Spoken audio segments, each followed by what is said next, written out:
Dennis? Hi everyone, my name is Denis. I'm the CEO and co-founder of a company called Blocksquare. What we do is we provide the infrastructure for companies to easily tokenize real estate and bring it to their communities. Not sure directly how to introduce this topic to my mom, but there's a certain figure that's there for 20, 30 years when it comes to real estate, and in the end, it all ties to real estate in essence, right?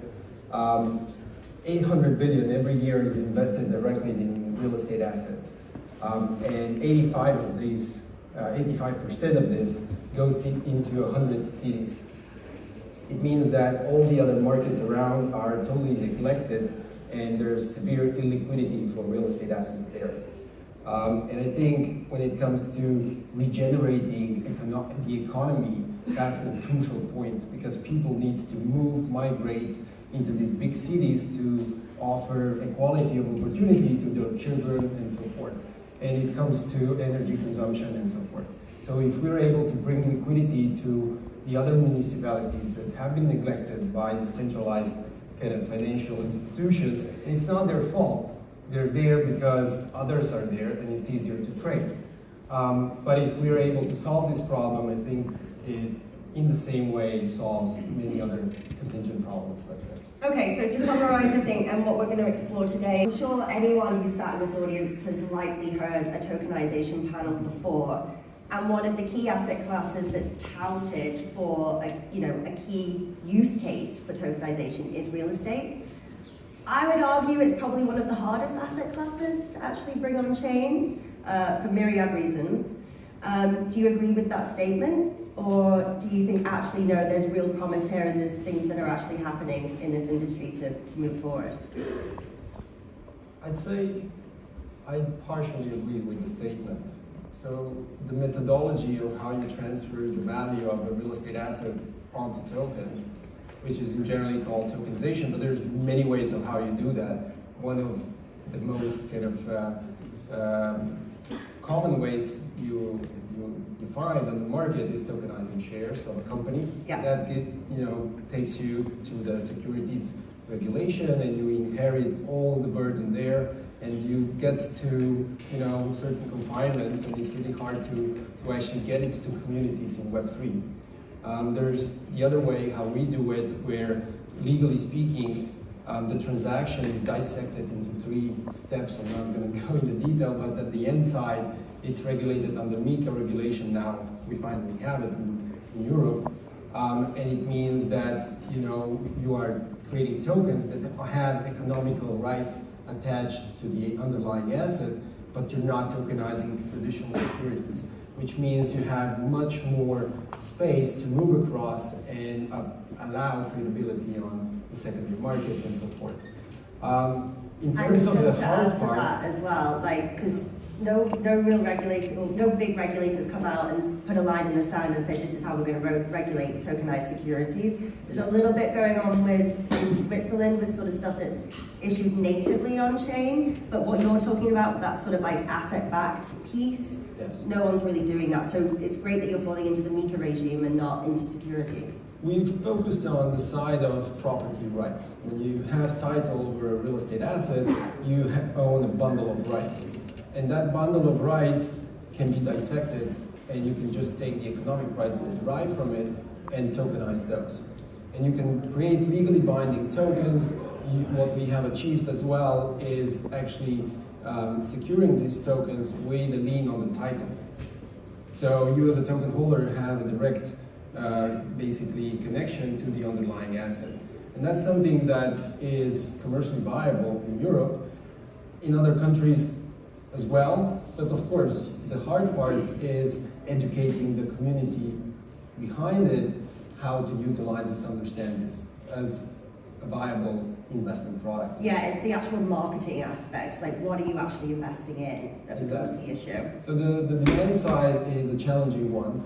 On the other side, the supply is very fragmented. Real estate is distributed across the world.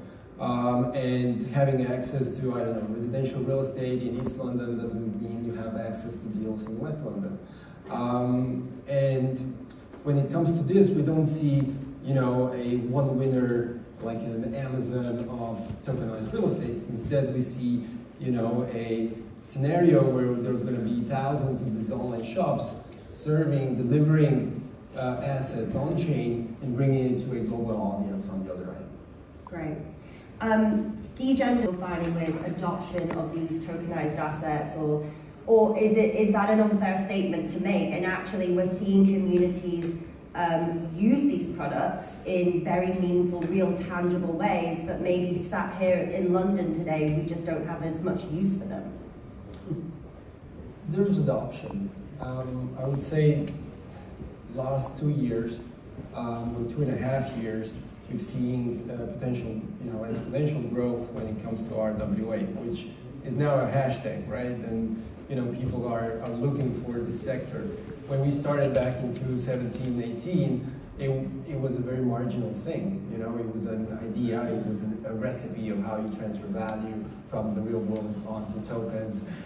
There was a lot of missing pieces in terms of tech, but as well, you know, in terms of knowledge, understanding of the market.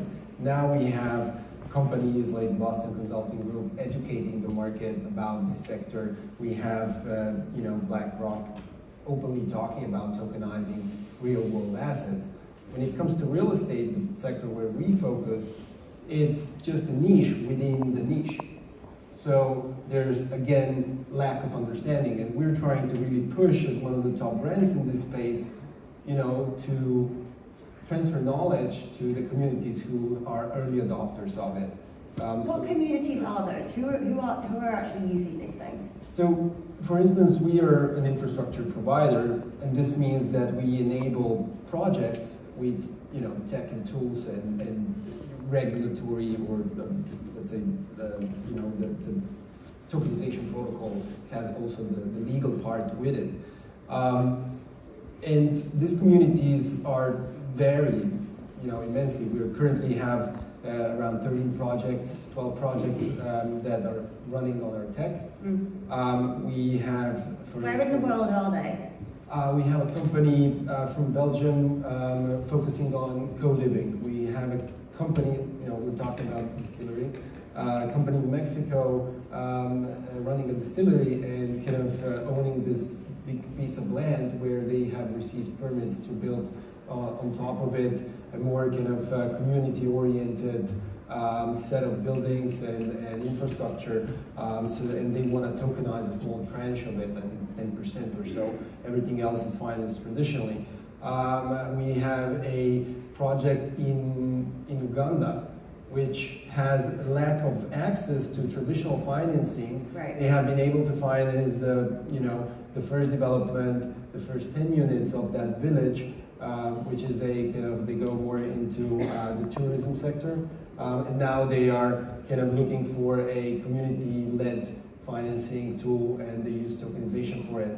And there's, you know, others, but inclusion piece that, exactly. You know, previous access to financing in traditional mechanisms not possible, and this has made it possible. Or a blend of two, right? You might have access to traditional, but since 2008, the restrictions on banking financing, on the traditional financing, they leave a gap. And tokenization can really well serve that gap because it creates a relationship between the equity holder and the token holders that's different from debt and different from equity. But it's kind of like a mezzanine that has a much better protection than the traditional mezzanine we see now. Okay, and then because I know we've only got about 5 minutes left, but